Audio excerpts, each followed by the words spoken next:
Сегодня профессиональный праздник у тех, кто заботится о нашем здоровье. Каждое третье воскресенье июня в Абхазии отмечают День медицинского работника.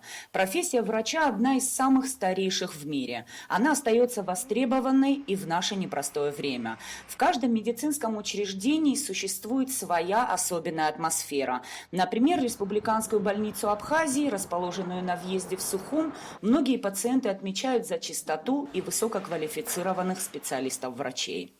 Хибла Квициния работает в этой больнице уже более 10 лет. Вспоминает, что пришла сюда с уверенностью, что ненадолго. Буду продолжать свою деятельность.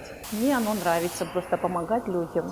Коллектив больницы постоянно обновляется. За последние несколько лет сюда трудоустроились более десятка врачей самой разной специализации. Настоящий сплав молодости и опыта ежедневно спасает десятки жизней. Объяснить, почему именно эта профессия, наверное, тяжело, это внутри где-то лежит желание какой-то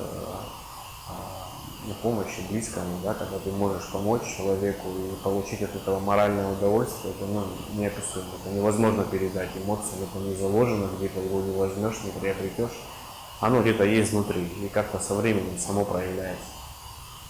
Сказать, что с раннего возраста бредил я мыслью о том, что стать врачом, не могу обмануть.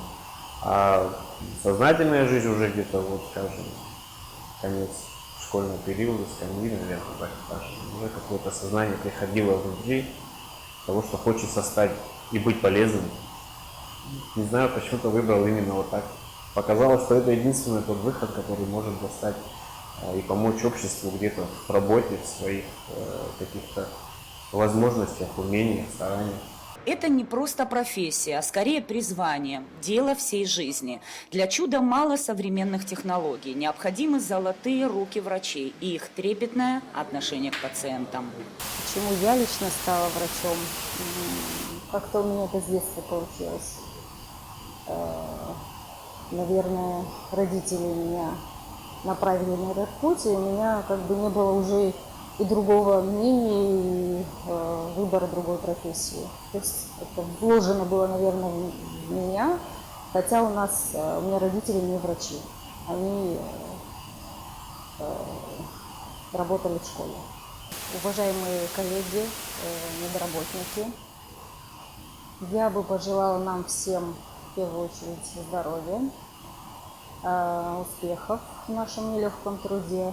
Во многих странах уже стало традицией раз в неделю выходить на улицу или на балкон и аплодировать врачам за самоотверженный труд. В нашей стране пока такой традиции нет.